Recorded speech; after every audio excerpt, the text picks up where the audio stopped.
Hi guys, welcome to Counterpoints. My name is Connor. I'm a science fiction, politics, and philosophy nerd, Marine Corps and law enforcement veteran, and I would argue a real Republican. We're going to be watching a liberal slash progressive Pisco debating a far right-wing freak. I don't know if he's changed his politics, but we'll see momentarily. The Distributist, aka Dave Green, and then I got Paul P.F. Young moderating.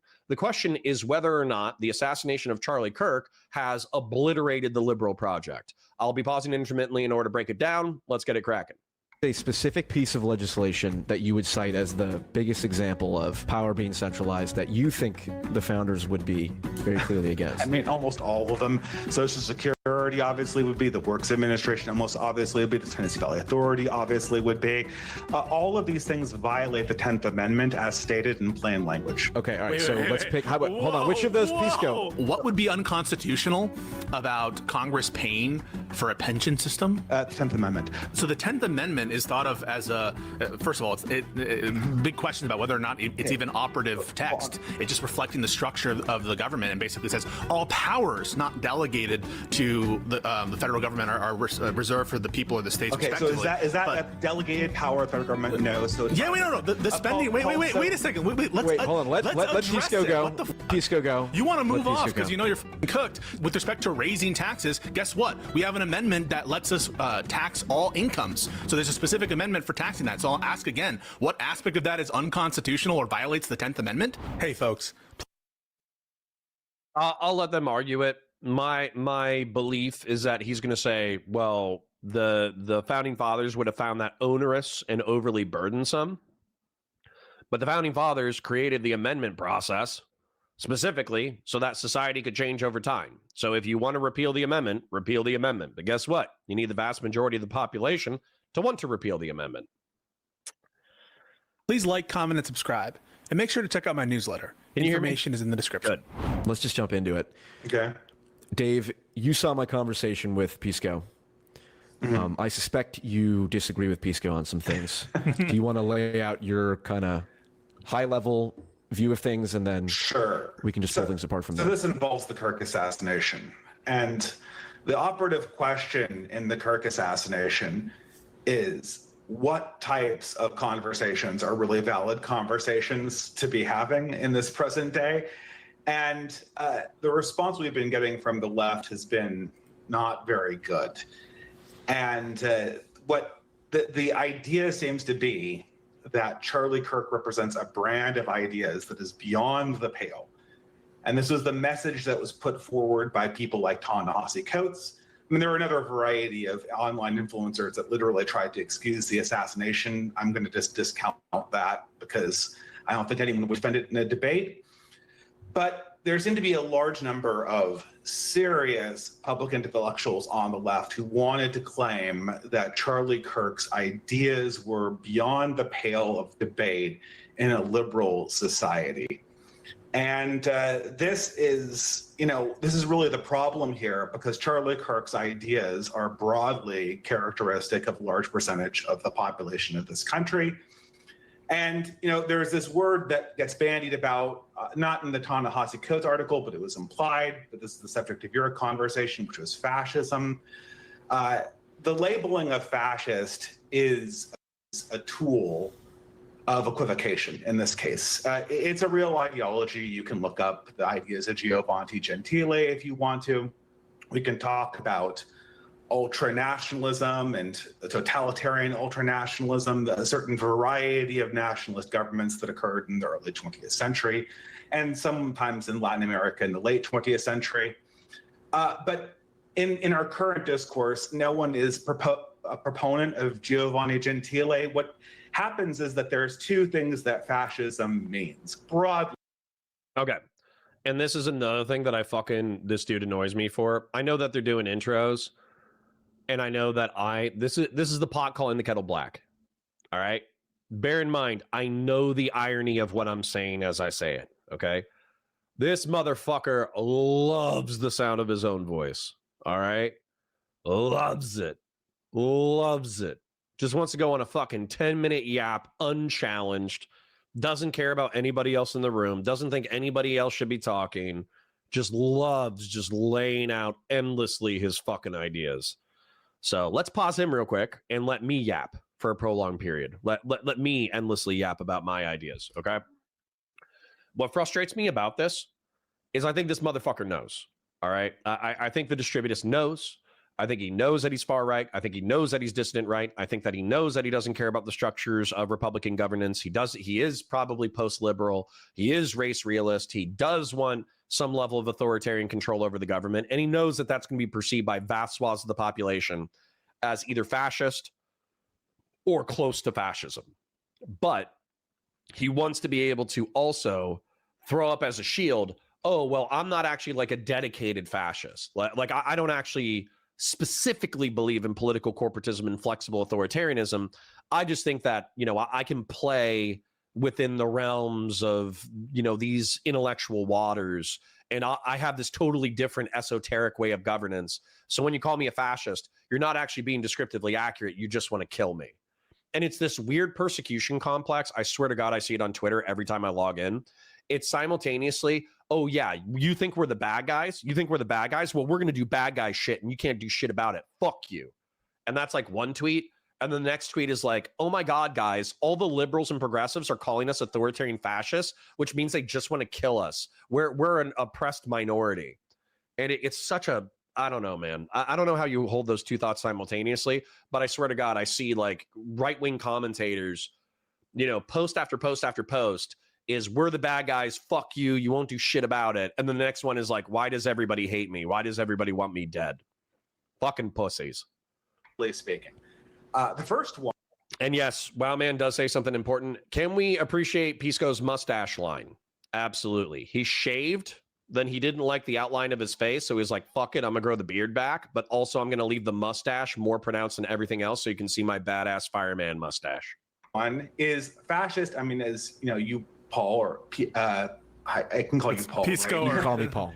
Yes. Yeah, you can. The first thing that fascism means is a bad person who is so bad or so evil that they are probably worthy of some amount of state censor and maybe vigilante violence. I actually don't think they're deserving of state censorship. I think they're only deserving of extra legal violence if they're actually obtaining real power that's like hurting people. This is the definition of fascism you get from Hollywood movies. If a character is labeled a fascist in a Hollywood movie, that means bad person who is a proper object of state violence or vigilante violence. That was the whole point of Inglourious Bastards, and so on and so forth. True. You can't think of a good fascist character in a Hollywood movie. I could only think of one, which is kind of a silly example. The audience might want to guess at what that one is. Is it Emperor Palpatine? I think that's Schindler. Well, okay, maybe, but there's a better one. The other definition, so equivocation is always taking a word that has two definitions and switching them back and forth. The other definition of fascism that's operative is somebody who believes ideas that were broadly shared by most people before 1900. And this is sort of what you get to when you get to like the Umberto Eco's definition of fascism. Umberto Eco is this brilliant Italian novelist who wrote this absolutely horrible article where he laid out this cluster of concepts that defined fascism. But the cluster... Uh-oh. We're lining up on stuff. I also hate fascism. I also hate the 14 points. Dan Jesus says, do you know how hard it is to tell my MAGA grandparents that I get 90% of my politics through YouTube and Twitch without them discrediting me and thinking I'm an R-slur? No, but just don't tell them the sourcing. And what I would say is bad about getting 90% of your information through Twitch and YouTube politics is that whatever commentator you choose, obviously you guys choose me and we're brilliant and we're beautiful and we're awesome. However, whatever commentator you choose is going to color the news with their own bias. That's the only problem. But if you go through Fox News, they're obviously super biased. You go through MSNBC, it's super biased. If you go through the New York Times, it's a predictable bias that has a higher degree of professionalism, but it's still biased. So I think it's whether or not you can screen out the bias of that. But I would just not tell them the sourcing, and I would just bring them the arguments. Concepts are so vague that they'd apply to almost all ideas before 1900, with few exceptions. And so by using this definition, you can say this. You can effectively say what progressives mean, but don't want to actually say. What progressives mean, but don't want to actually say, is everybody who has ideas that resemble ideas that come before 1900 is an evil person that is worthy of some amount of state censorship and vigilante violence. And that is the equivocation operation. And this. Which ideas? Like Native Americans should be dispossessed and pushed into their own nation? That we should be segregated into various, racial communes, that slavery might have not been that bad. Like this is where I would start pushing. You're saying like, oh, commonly held beliefs before 1900. Okay, which ones? And that's where these conversations always broke down between me and Distributist. We've only had like 2 conversations. But I think I've always, heard the dog whistle, and maybe he wasn't dog whistling. Maybe he was being earnest. But whenever I asked him that follow-up question, let's say that I was having this conversation with him instead of Pisco. Whenever I asked him about, oh, well, you're saying everybody before 1900 would have believed this thing, and now they're treated like fascists. Okay, which ideas? And then he would get super evasive. To the extent that this is applied to Charlie Kirk, it would effectively end all meaningful political discourse in the West. That isn't just like some kind of weird toy theory debate. Well, I heard a lot of different things there that I want to respond to. The first is like the question that you posed, which are this question of like, what is a valid conversation to have? That this is a conversation about conversations. Like, I understand when you're saying like what a valid conversation is. These are just conversations that like you think are useful to have, right? That's what you mean by valid. You don't mean anything other than that, right? When you say like a valid conversation, you mean one that you would like to have, or one that you think society should have, right? One that's allowed to occur within the parameters of liberal discourse. Okay. So that you don't use extra. The dialectic occurs, and I'm not expecting you to phone my boss and get me fired, or try to exert pressure on me. Like the idea. I mean, you could obviously say that the idea of sort of liberal open discourse is itself kind of a modern thing, but I don't even know if that's true. I think ideas are oftentimes decided through social pressure. You can call it like spiritually illiberal, but I don't know. There's all sorts of bad ideas that have fallen out of favor. So, for instance, half the country in 1863 thought that it was okay to own other human beings. They were just like, yeah, sure, chattel slavery. It's in the Bible. Who gives a shit? They're black. They're a different kind of human. We're allowed to own them. Fuck you. And if you don't like that, you can go fuck yourself. That was a commonly held belief in 1863. And yet now, if you said, hey, I think we should be able to own other human beings in chattel slavery and bondage that's inherited, through the father and through the mother, and that I should just be able to work these people without compensation for generations, and the only compensation they get is minimal shelter and minimal food. I should be able to treat human beings like livestock. Then of course everybody's going to treat you like a fucking freak, and they might call your boss and they might try to get you fired. So I don't know if I agree that for me, maybe I'm being a dick, maybe I'm being overly cynical, but what I hear when Distributist says this is I hear we need to open the Overton window in order to include my insane dissident right-wing ideas. That way they can become popular, or else we're not truly free. And I don't know if that's true. I don't know if that's true at all. That just sounds like a convenient argumentation in order to open the Overton window so you can spread your bullshit far-right ideas. Idea is when we debate or talk about politics intellectually, it's supposed to be an open conversation where we can explore ideas as they exist. Right, and in that context, I just don't understand, and maybe you're not applying it to the conversation that Paul and I had, but that like Charlie Kirk's ideas are beyond the realm of civil discourse, at least for me, as far as I'm concerned. Well, what did you mean when you called him a fascist? Yeah, so when I called him a fascist, I was clear about what I meant. I gave you what I meant by the term fascist, and you might say that's the Umberto Eco definition. Yeah, you might say that definition is wrong if you take some kind of like realist sense of what words mean or ought to mean. But I'm just telling you there's no equivocation, right? At all. So can we be clear about that? So I just want to finish. In my conversation, there was no equivocation, right? Because Paul asked me, what did you mean? I told him what I meant, and so there's no equivocation there, fair? No. That's not true. Okay, what's equivocation? Equivocation does not require the conversation you're in to have two definitions going on at once. Do you think I was equivocating? The equivocation to equivocation to occur. It means you have to use a label for somebody that is radically different. Charlie Kirk is a fascist. Most people don't hear when you say Charlie Kirk is a fascist. Charlie Kirk was a conservative. So I'll ask again. How was I equivocating? How was I equivocating? Let's make sure that we know what equivocating means, because I think the way people use it is to make things equivalent, which I think is actually not what equivocating means. I think equivocating is where you like hide a meaning. Use ambiguous language so as to conceal the truth or to avoid committing oneself. So I think that would be useful if we know that we're not making these words equivalent. I think what Dave is accusing Pisco of is that he's calling Charlie Kirk a fascist because he wants people to know that Charlie Kirk is deserving of violence based off of Giovanni Gentile's super vague 14 points that he is outside the Overton window, that he should not be tolerated. But I think Pisco oftentimes stands on business. Pisco has no problem saying, like, no, this is what I mean by my words. So I think Dave is misattributing intent and execution. No, I'm saying when equivocation is used, it means that the audience that you're speaking to is operating with a different definition than you're using. That is not what I understand. Let's just speak. Wait, so no, it's not meta. I mean, if you're going to accuse me of being, or you're going to suggest that people are equivocating, I think Paul, frankly, was equivocating in that conversation because I was trying to pin him down on what the meaning of the term fascism. See, dude, this is what I'm saying, though. This is why this guy annoys the fucking piss out of me, because he went on like a 7-minute spiel in order to lay out his worldview.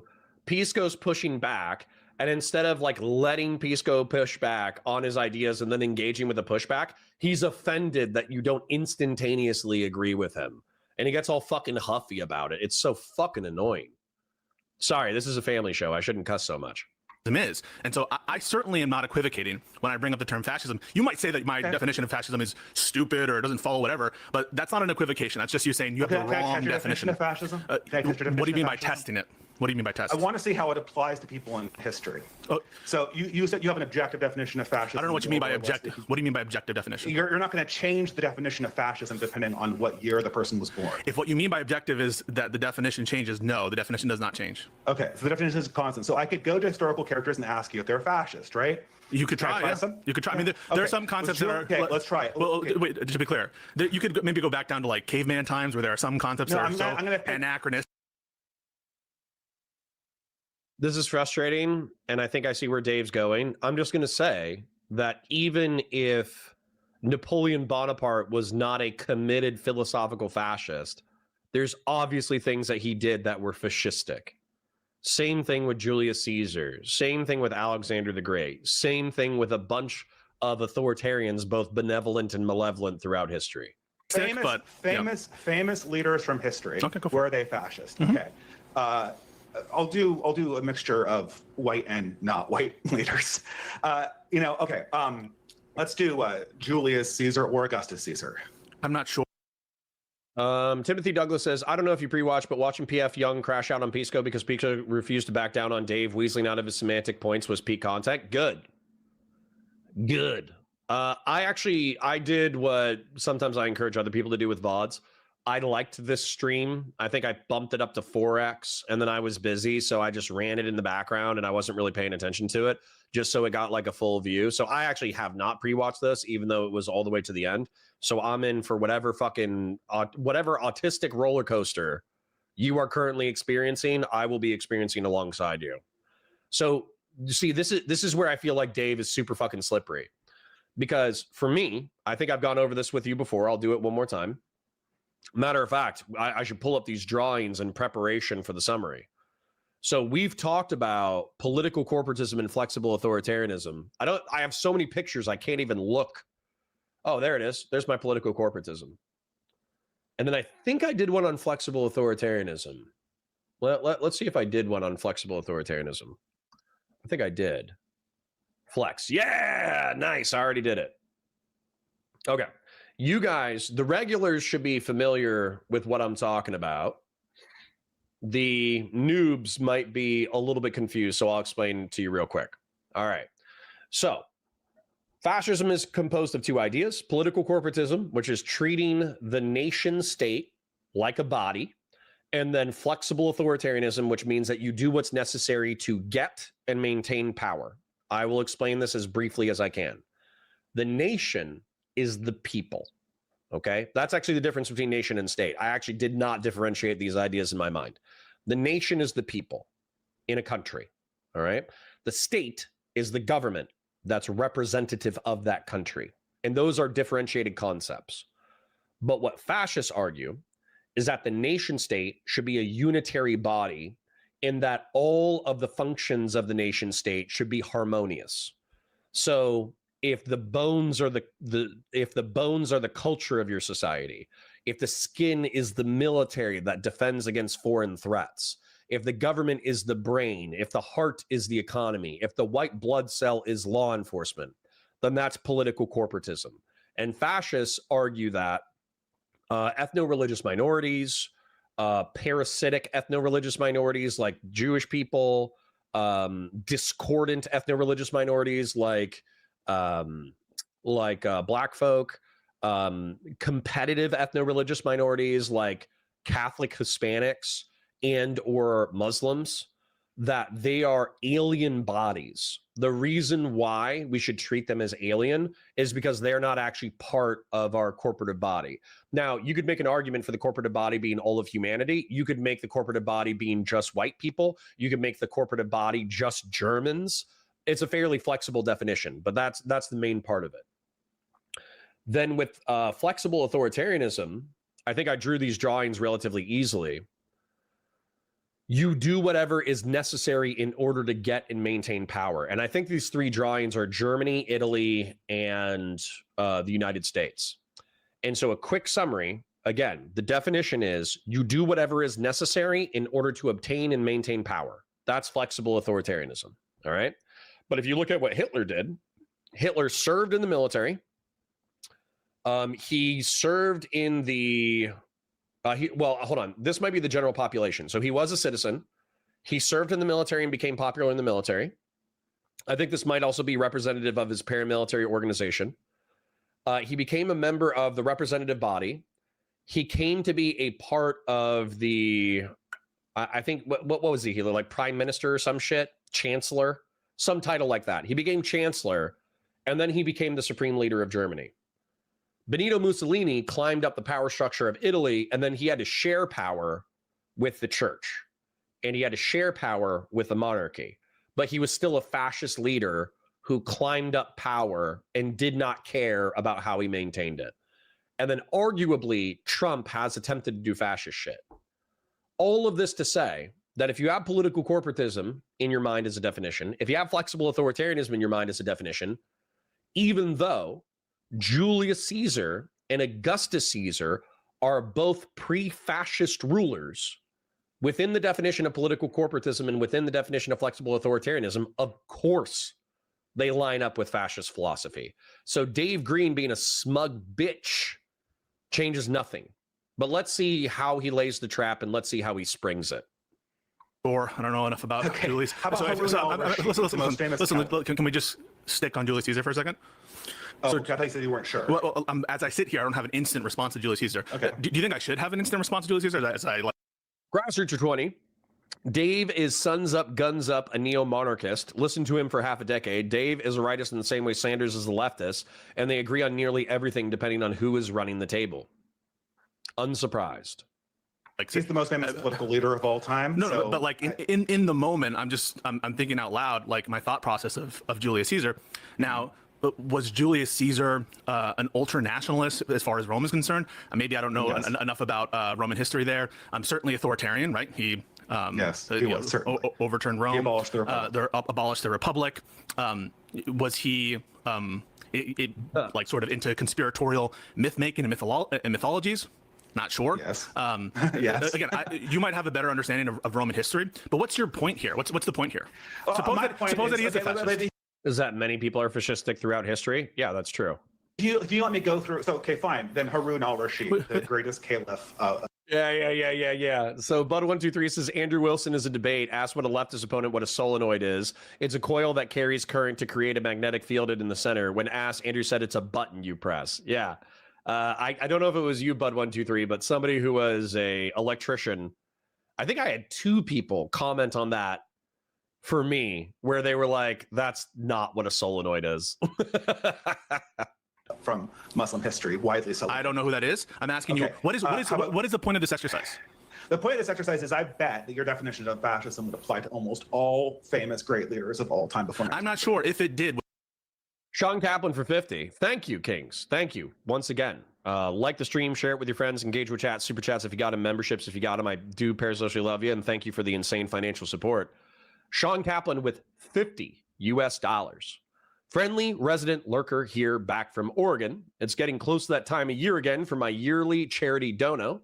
Let me know if yours will be set up before January 1st. Yeah, man. Yeah, let me work on that with you. So can I tangent? I'm a tangent. Thank you. Thank you for the warm welcome back. What I want to do, and you kind of need to tell me whether or not you're interested in this project. And if you're interested in a different project, I will not be offended. If you say, hey, that sounds too risky, I'm not interested in donating to it. What I would do if you said, hey, I'm super serious, I do like a large dono every year, blah, blah, blah, blah, blah. And if you're doing something, then I would be interested. What I would do is I would create probably a separate account, and we would track. We would not do it through YouTube because they take a 30% cut. We would do it through another vehicle, whether that's Zelly or Cash App or PayPal. But I would give you a receipt, and I would give you receipts for the project. And what I would like to do next year is I would like to let's say you give $50. Let's say you give 100. Let's say we have other people who are interested, and through that money, we get $2,000 in a fund. What I would do is I would take that $2,000, and let's say that there was like a major disaster in, I don't know, Georgia. There's a mudslide in Georgia. Then what we would do is we would fundraise immediately before the event. We would take the $2,000 plus whatever we fundraised. Then we would deploy to Georgia with whoever had PTO or FTO, paid time off or flexible time off. And then we would spend 3 or 4 days in the area, delivering water, delivering food, helping people remove debris from their house, and in all just being fucking Boy Scouts, right? Boy Scouts and Girl Scouts. And we would just help people out. And the whole point would be to try to get DGG, VGG, Unfuck America, who Pondering Politics, whoever was willing to come out with us and share a little bit of clout and share a little bit of cash to come out with us, and then basically do 3 or 4 days of dedicated, specific, documented disaster relief. And we would account, obviously I got to pay my bills and shit, but every dollar that specifically went to the charity thing would go to the charity thing. So I know that's probably too vague, but if you're interested in that, let me know. And I definitely want to do that next year, especially if we're humming as a channel. Anyways, sorry, back to the content. Would it show equivocation? It would show that you're using a definition of fascism that is so broad that it includes all ideas before 1900. That itself does not. No, fuck yourself.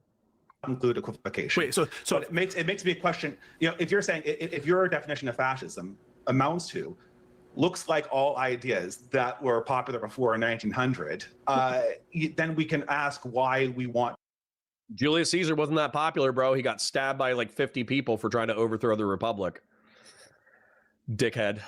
Gen X for $10. I'm sorry for being so rude. I don't know why I'm so spicy and grumpy today. My apologies. $10 from Gen X. We interrupt this programming to bring you this emergency alert. Transcript unsealed from the Destiny Jane Doe hearing. Based? Is anybody reading that? To label all ideas before 1900 with this title that corresponds to this very specific ideology that comes from. So you have this kind of like Gentile. You have this kind of like normative view of language. You think language has an words have objective meanings? I've made no normative statements. Yeah, well, no, but you're saying like, why would we want a definition that covers X, Y, Z? I'm trying to when I say this is the meaning of the term as I use it, I'm just trying to capture how the term is used. That's how I understand the meaning of a word is how the it's term is used, well, right? we know how the Wait, term is do you agree with I'm that? not speaking. So what do you take the meaning of a word to even be? The meaning, well, the meaning, words can have multiple meanings, as fascism. Yeah, I'm asking, what do you understand like the word's meaning to be?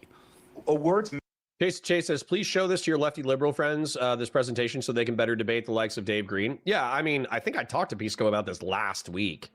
I just think that, no offense to Pisco, but I think I have to repeat myself a few times where until he's willing to like accept the concept that I'm very passionate about. meaning is basically, it's such an abstract question. It's a definition of a term as used in a particular community. Yeah, it's usage. I might need to make a follow-up here, Paul, here. Equivocation is when you have two definitions that are popular between different communities, and you use one definition, and then you present what you're saying in a way that makes it sound like you're using the second I'm not definition. equivocating though, right? So I said that it's a cluster concept. I mean, I don't know enough about some of these historical figures that you're going to put up, but I imagine there are examples of, of rulers in the past who I wouldn't call fascist. And if you give me some See, but this is exactly where I would take the fight to Dave, because the argument is that everybody's a political corporatist. That's the argument, is that everybody naturally wants to advocate in the general well-being of their political corporative group, whatever it is. Like even communists subconsciously operate within political corporatist means because human beings are naturally tribal. Where it falls apart is the flexible authoritarianism, because not everybody agrees with flexible authoritarianism. And so you could bring up, like, I don't know, Constantine using the power of the church to take over the Eastern Roman Empire, or you could bring up Julius Caesar appointing himself, czar, appointing himself to be the emperor of Rome and to overthrow the republic. You could all say that these things are fascistic, and you would be perfectly accurate with doing so, even in a gentilian sense. And so I think Dave would like guffaw and be like, oh, you called Julius Caesar and Augustus and Constantine and Charlemagne, you call them fascist, even though the concept of fascism wasn't penned until the early 20th century. But I'd be like, yeah, you fucking loser. Because that's actually one of the arguments from fascist philosophers, is that everybody is actually secretly a fascist. That even liberals, even Republicans, even people who appeal to the status quo, that if they were put into real positions of power, they would compromise their principles as long as they knew they were able to achieve what was ultimately good for their political corporative tribe. So, he can be like a smug, sorry, I'm so hostile to Distributist, but he's such a smug bitch. He's trying to be fucking smug about it. But if Pisco knew just a little bit more, he could take the fight to Dave and own what Dave is implying and trying to set up as a rhetorical trap, which is not that great of a trap. Time to think about pre-1900, I'm sure I could come up with some. Yeah, I don't know, like difficult. Voltaire. Think about John. Was not a political leader. John Adams was a political leader, correct?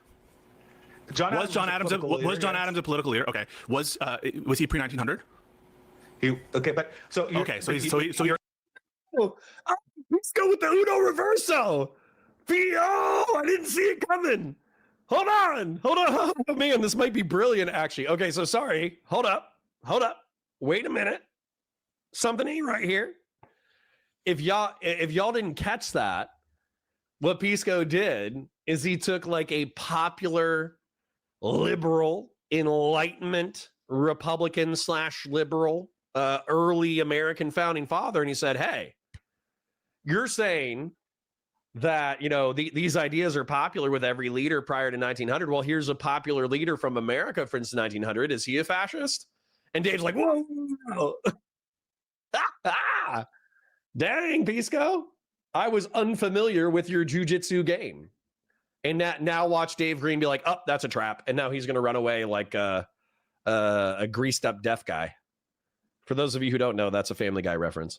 Agree. So here's John Adams. That's one example, correct? I don't agree. Why not? I don't agree that there's any opinion that Charlie Kirk had that John Adams did not have that you object to. Wait a second. Hold up. I'm just gonna do this real quick. We're just gonna pull it up. We're gonna risk the copyright. because this is gonna be Dave in a second. All right, I'm gonna be a little bit rude. Greased up deaf guy, Family Guy. I watched this when this first came out. You have to understand, like, thousands and 10,000s humor, the tens. It was a very dumb time in humor, but this shit was hysterical the first time I saw it. Hold on, where is it? They got to show me the first one. It's at a picnic. They have a company picnic where one of the games is to catch the greased up deaf guy. Watch this, please, and enjoy it. Oh, this is my favorite event. Catch the greased up deaf guy. Go! You're never gonna catch me. You're wasting your time. Forget about it. Go do something else. See you next year. Oh, and if I'm Dude, I used to just yell that at my friends while I was running around. Forget about it. Go do something else. All right. Anyways, sorry. Can you tell I'm shaking out the cobwebs? We're talking about the we're not comparing Charlie Kirk right now to John Adams. We're saying But there's a concept. if Charlie Kirk is a fascist by his opinions, and John Adams is not a fascist, then it's within my rights to ask you, what opinion does Charlie Kirk has that makes him a fascist, and John Adams not a fascist? Dang. So I really wish Pisco would own this shit because right here, man, right here, what I would say is the peaceful transfer of power, man. The attempted overthrow of the Republic in January 6, 2021. The attempts to get Donald Trump to run for more terms than is allowed by the Constitution. And by the way, I know that the amendment process was passed after Franklin Delano Roosevelt in order to do term limits.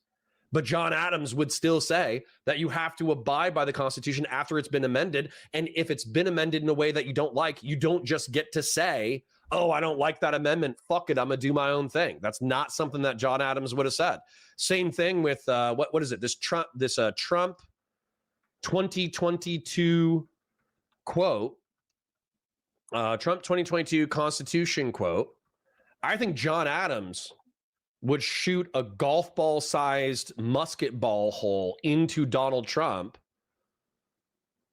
2022 Constitution tweet. I think that John Adams would think that Donald Trump was a traitor for this. The fake news is actually trying to convince the American people that I said I wanted to terminate the Constitution. That's not it. Where's the big one? Here we go. So with the revelation of massive and widespread fraud and deception and working closely with big tech, the DNC, and the Democrat Party, do you throw the presidential election results of 2020 out and declare the rightful winner, or do you have a new election? A massive fraud of this type and magnitude allows for the termination of all rules, regulations, and articles, even those found in the Constitution. Our great founders did not want and would not condone false and fraudulent elections. Bear in mind, he's had 6 fucking years to prove the widespread outcome determinative voter fraud. He fucking has not.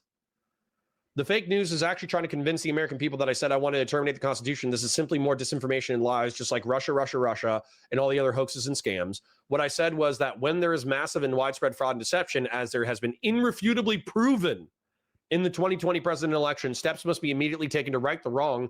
Only fools would disagree with that and accept stolen elections MAGA. This motherfucker's a liar and a traitor and a piece of shit. So yeah, I think John Adams would have something to fucking say about Donald Trump and would have something to say about Charlie Kirk's support of Donald Trump. So sorry, Distributist. Sorry, Dave. Hard disagree here. We can do that examination, but just be clear. Yeah, like, I'm asking you that right now, Pesca. I'm asking you that right now. Yeah, so if Charlie Kirk is a fascist. Tristan Clark says the stream needs more likes. Hit the button. True. Like the stream, share it with your friends, engage with chat, super chats if you got them, memberships if you got them. We got half a dozen donors already. Thank you to Grassroots being very generous, Gen X being very generous, and Sean Kaplan being very generous. I parasocially love you. Thank you for being here. Let's have a good time. And John Adams. So John Adams was committed to the peace. I'll give you an example. John Adams was committed to the democratic transition of power. He gave power over to Thomas Jefferson when Thomas Jefferson won the election. Get him, you. Sorry, I'm getting enthusiastic. I'm about to say terms of service words. Thank you, Pisco. Thank you. Get him. election. Wait, so he was. So just to be clear, are you saying that John Adams Hold on, did so not this is a perfect example. I can't wait for Dave to try to refute this. Please do. give over power to the Republicans under Thomas Jefferson? Is that your position? Oh, he did, and he also instituted a coup too. He instituted a coup. This is the first I'm hearing of the John Adams coup. You're talking about the Midnight Judges Act? Okay, so what was? No. What are you talking about? Well, he was part of this process. I wouldn't say that he was the primary force of it. You just said a coup. What did you mean by coup? Oh yeah. Oh well, give me a second. I'm going to go look for it.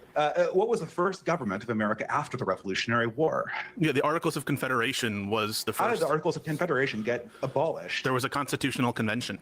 Well, wait, hold on. Hans Mayer says Caesar did not do that. He was voted in. He only never left the post. What, the post of consul?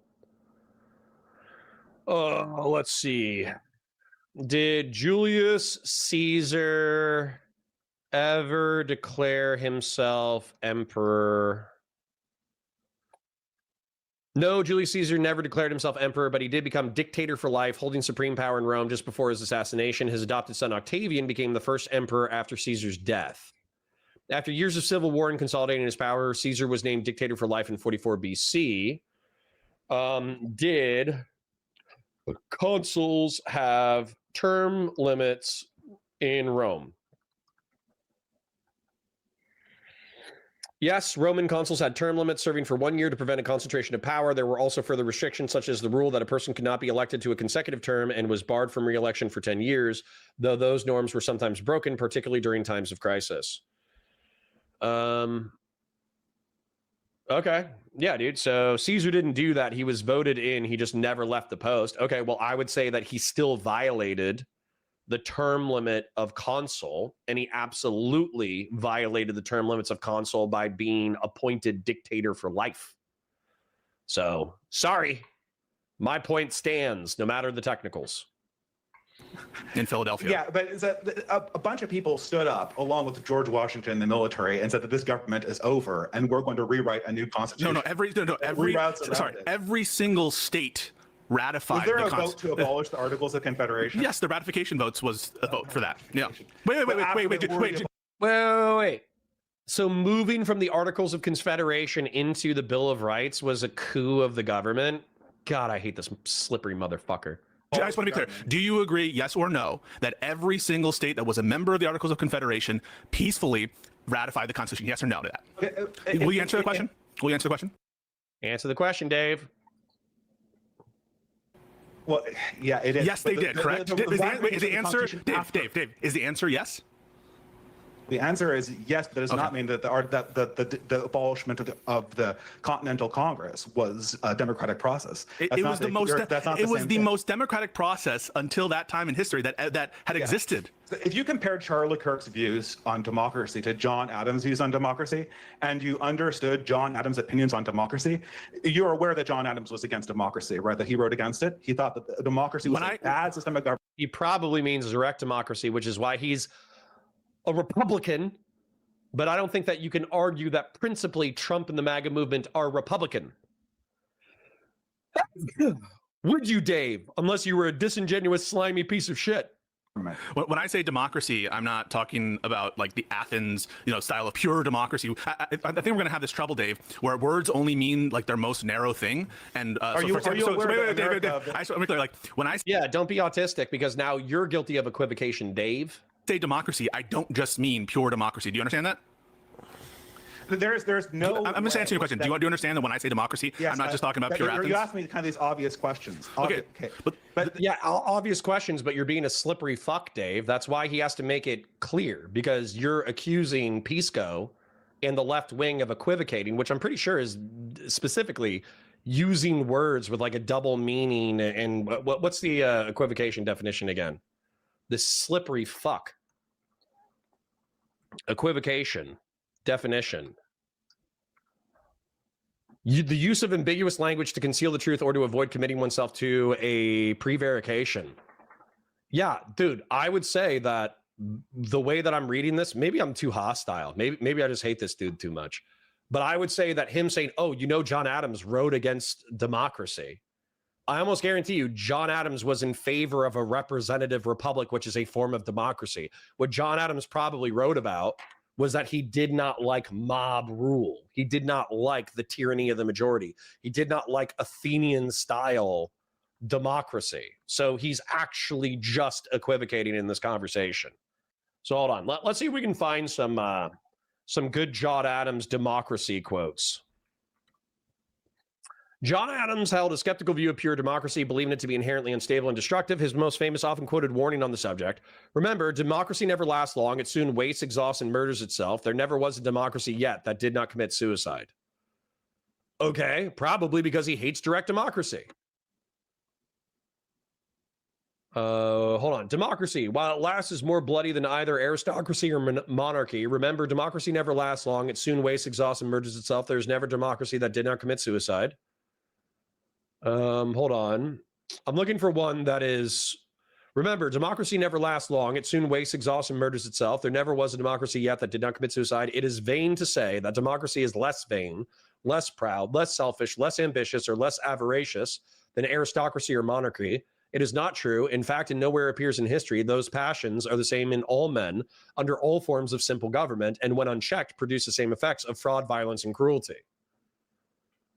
So again, I think that this motherfucker is equivocating. He's using a definition while concealing the truth and using the vagueness of the term to do so. So let's look up John Adams' Republic quote. No good government, but what is Republican? The very definition of republic is an empire of laws and not of men. So he's a Republican, which is a form of democracy. A division of the Republic into two great parties is to be dreaded as the greatest political evil. Well, fuck. Our Constitution was made only for a moral and religious people. It is wholly inadequate to the government of any other. One useless man is a shame, 2 is a law firm, and 3 is a Congress. What a dick. What a dick. Nice. All right. Well, anyways, I think it's suffice to say that John Adams was a Republican in spirit and not a Democrat, and disliked direct democracy and the rule of the mob. But Dave Green is using John Adams as hostile to democracy to make him sound as if he's like some kind of like monarch right-wing freak. Why would you raise that objection then? Like, yes, John Adams was. Look, what in the abstract, you're saying that Charlie Kirk supported democracy less than John Adams is original. Wait, no, hang on. What did I say? I said John Adams was committed to the democratic transfer of power to the opposite. I gave you one example where there was a non-democratic transfer of power. I said that if it was ratified by the states, then that was Pisco's counterpoint, which said that it's super democratic because the entire, what was it? The abolishment of the Articles of Confederation. I'm sorry that we're going into like legalistic and historical shit, but it's important. The move from Articles of Confederation to the Constitution. The move from the Articles of Confederation to the Constitution occurred because the Articles created a weak central government with no power to tax or regulate commerce, leading to financial and political instability. In response, the Constitutional Convention of 1787 was held to revise the Articles, but the delegates ultimately decided to scrap them entirely and draft a new constitution with as much stronger three-branch government, executive, legislative, and judicial. Key compromises were made, such as the Great Compromise for representation and the Three-Fifths Compromise. So yeah, so you could say, oh, well, they weren't technically democratic because they moved from the Articles of Confederation to the Constitution of the United States. But that itself was a democratic move because it was the representatives them fucking selves who did it, you twat. God, I hate this guy. God, I hate this guy. No, I showed why that was not. Wait, I showed that the ratification of the Constitution was not democratic. Hold on, AK Batasuni, you're falling for it. Hey, man, if Caesar still made changes based on what people wanted, seems like a compromise. No, that's how dictatorship happens, you dick. God, I hate you. If you accepted, if I love you, but stop fucking with me. If Trump abolished the Constitution and then without a vote, and then just held, months later, held a ratification for a new constitution, you would not consider that democratic. If every single member of the union, wait, hang on. You would agree, wouldn't you? I mean, the Constitution provides for constitutional conventions within it. It's not the point. You're proposing a different point. The proposal is I don't think he is. we basically completely disbanded the government, and now we're proposing a new one. This is, and so your case is that not agreeing with an election. We did not. Wait. So the state governments continued in their existence. Yeah, Dr. Plague Doctor, I would spend $20 on that. If I make a B movie about the founding fathers returning from the dead and eating politicians, would Netflix fund it? Bruh, please. Blood123 also says something based. I gained 12 pounds since July when I started going to the gym consistently, and my jeans don't fit anymore. I'm still at a low body fat percentage. Base, bro. Base. Good job. AK Badasui says Dave read a history book from the year 1000 and thinks it's superior to other history books because some stuck-up clergyman wrote it. I'm getting that vibe, brother. I'm getting that vibe. Quick shill. Like the stream. Share it with your friends. Engage with chat. Super chats if you got them. Memberships if you got them. We do have a brilliant chat. I parasocially love you. Thank you for being here. The state governments don't owe their existence to the U.S. Constitution. What was abolished was the federal government that existed under the Articles of Confederation. The states continued. I'm not hostile enough. I feel pretty fucking hostile right now. Governments predate the American Constitution. What was abolished through unanimous ratification was the state. Was the Constitution? Wait. Let me finish it. Let me finish my thought. Come on. Go ahead, what was abolished was the then existing federal form of government, and there was a unanimous among the states ratification of that process. Maybe you're willing to say right now, America. When I say democracy, I don't include America. Is that what you're trying to say? Then I have no idea what that question. Okay, if you're using the term democracy, if you're using the term democracy to exclude the United States of America, you're just using the term in a different way than I'm using the term. So let's just clarify. Yes, and that is definitionally equivocation. Clarify our terminology here. Do you include America, the United States of America, under the Constitution to be a democracy when you use the term democracy? Which America? The America 1700? Or do you consider the America 1700 to be a democracy? Yeah. Or sorry, 1778? 1792 or whatever. 87. So 1789 was the first year the Constitution was in force. So okay, but you know, whatever. Is that is 17? I asked you the question, Dave. I asked you the question. I'll answer it, but I asked you. Is America a democracy? If I were to use the word, this is the problem. We're getting so wrapped up in these definitions. No, but this is pertinent, you dickhead. Because you used an argument saying that John Adams was hostile to democracy, but clearly what he was hostile to was direct democracy, whereas he was a proud proponent of a republic, which is a form of representative democracy, you dickhead.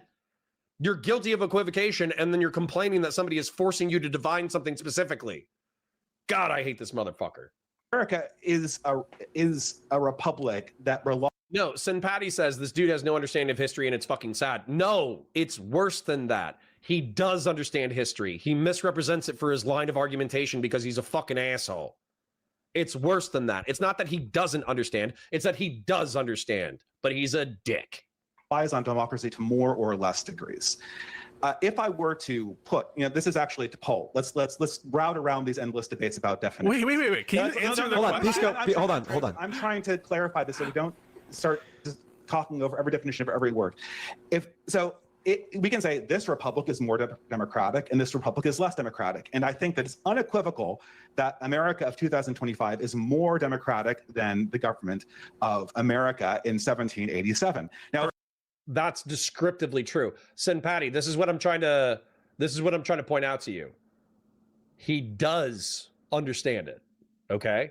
When voting was limited to white men of good character, when black folk were considered like 3/5 of a human being, and in states in which they were enslaved, they weren't able to cast their own vote. Their masters were casting their votes for them. When women were prohibited from the franchise, the United States was less democratic because less of the common people had inputs in government. So that's what I'm saying. Like you need to be careful here. You can't just dismiss him as like a lunatic. Well, I dismiss him as a lunatic, but you can't pretend that he isn't smart enough to understand the words that he's saying. He understands what he's saying, but what he's trying to do is because let's be real, liberal / Republican normies are the norm in the United States of America, whereas he is a dissident right-wing freak. And so what he's trying to do is he's trying to come into these conversations with liberals and normie Republicans, and he's trying to have such a command of complex language that people become interested in his dissident right-wing political project. And so as a result, when he says something that sounds insane, he wants them to dig, okay? And he wants them to become more interested in who he is as a person. My frustration, though, is that I think that he knows exactly what he's doing when he's equivocating by basically, he should already know.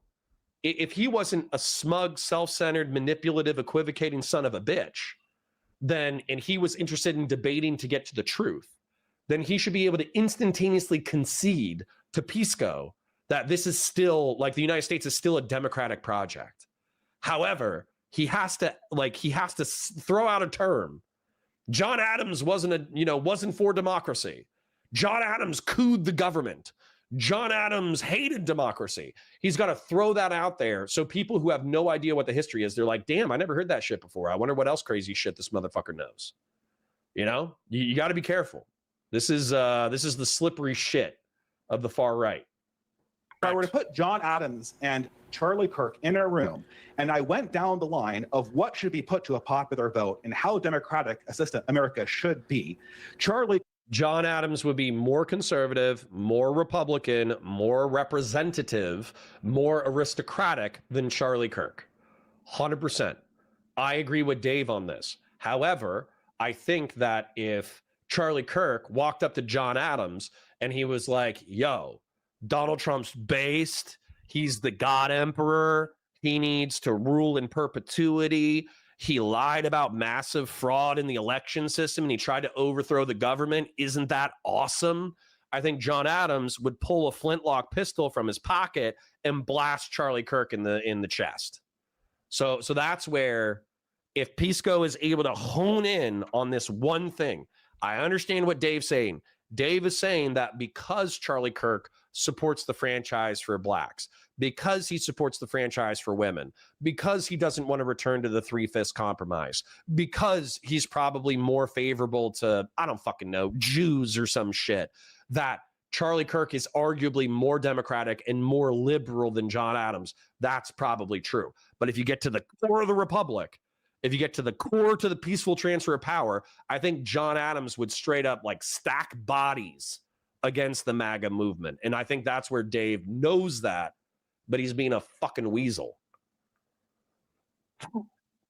Shitbag. Sorry, this is a family show. I shouldn't cuss so much. Fashion 40 says, when you rage, your Irish comes out for a second. I thought you were from Boston for a second. Fucking asshole. Yeah, I know, right? I know. Like the stream, share it with your friends, engage with chat, super chats if you got them, memberships if you got them. Special thanks to Grassroots Hegemon for donating basically $170. Holy shit. That's a lot of moolah. Thank you, King. I parasocially love you. Thank you to Sean Kaplan for donating $50 in a single super chat. Parasocially love you and thank you. And we'll work on that charity stuff. We'll talk.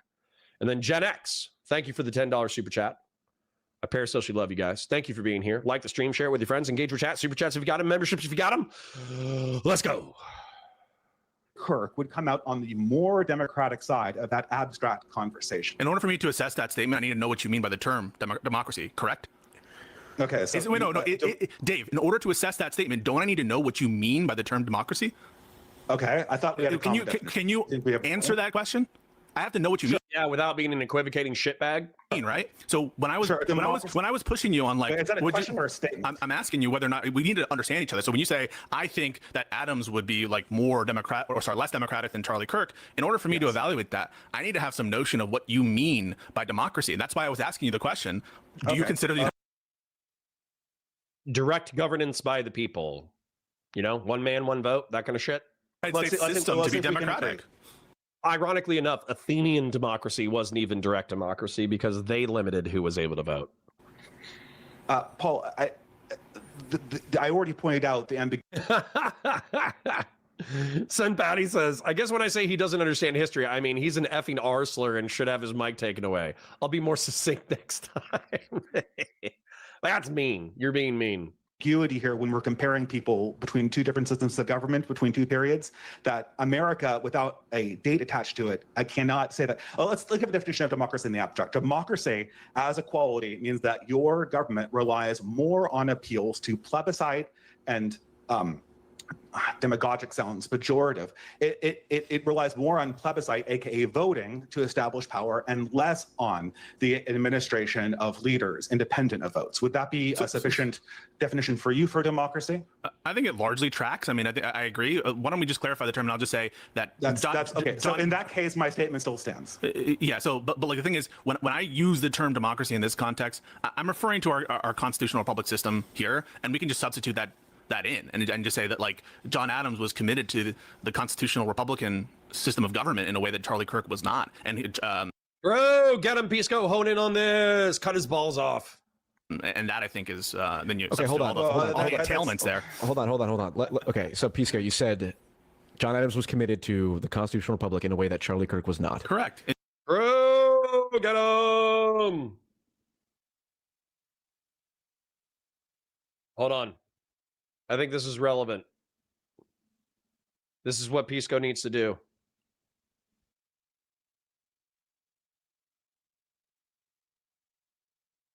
This is what Pisco needs to do. No, that's not it. Here it is. Grab his dick and twist it! Oh my god, dude, this is an MMA fight, dude. This is You too much. twist that dick! Twist his dick! Twist his dick! Oh my god, dude. Oh my god. Oh, dick twist! That's what Pisco needs to do. In that, What for example- specifically? Okay, what specifically would you say was Charlie Kirk not being committed to the constitutional republic in a way that John Adams was? Sure. So the peaceful transition of power, is that what it is? Yes, by trying to subvert the results of the election in 2020, Charlie Kirk was undermining the constitutional processes by which the new leader is established in a way that John Adams accepted the results of the election of 1800 and transferred power over to See, why are you smiling, you smug son of a bitch? his political rival and friend Thomas Jefferson. That is, I think, a key distinction that So John Adams lives up to and Kirk doesn't. Well, this is just a meaningless ideological distinction. So Why is that meaningless, you smug bitch? so you could have if you had identical views of Charlie Kirk and just didn't voice an opinion about the January 6th protests, and you had identical views of Charlie Kirk, you would not be a fascist. Okay. Grassroots, Sean Kaplan, and Gen X are my Oilers so far. I know Gen X probably wants me to Destiny Dick watch, but I want Grassroots and Sean Kaplan's input. Should we stream snipe and Destiny Dick watch, or should we keep going with our current content? Let me know in chat. Just in your opinion? Wait, so now you're It's only that. No, Charlie wait. I'm just trying to clarify. That is not the case, right? It's not the case that I said that All right, for instance, only commitment. I didn't say, and you know this, Dave, and you must know this, don't. right? That's why I'm asking. So you know that when I was talking to Paul about fascism, that I gave the notion of a cluster. General So says, can you explain what you mean? Yeah, absolutely. So I probably 30%, 40% of my audience are Destiny watchers. Okay. I'm a backup show. It hurts my feelings. It hurts my feelings, but it's true. So whenever Destiny goes live, I lose about 20%, 30% of my audience. Screen snipe Destiny over $100. I gotta do it. I gotta do it. Let me finish the explanation. Thank you, Christian Vlaris.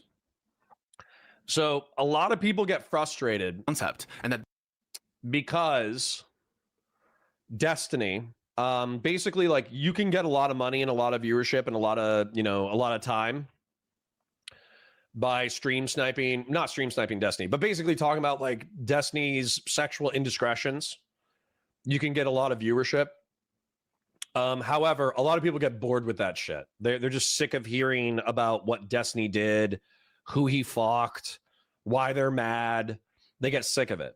So I'm split, spiritually.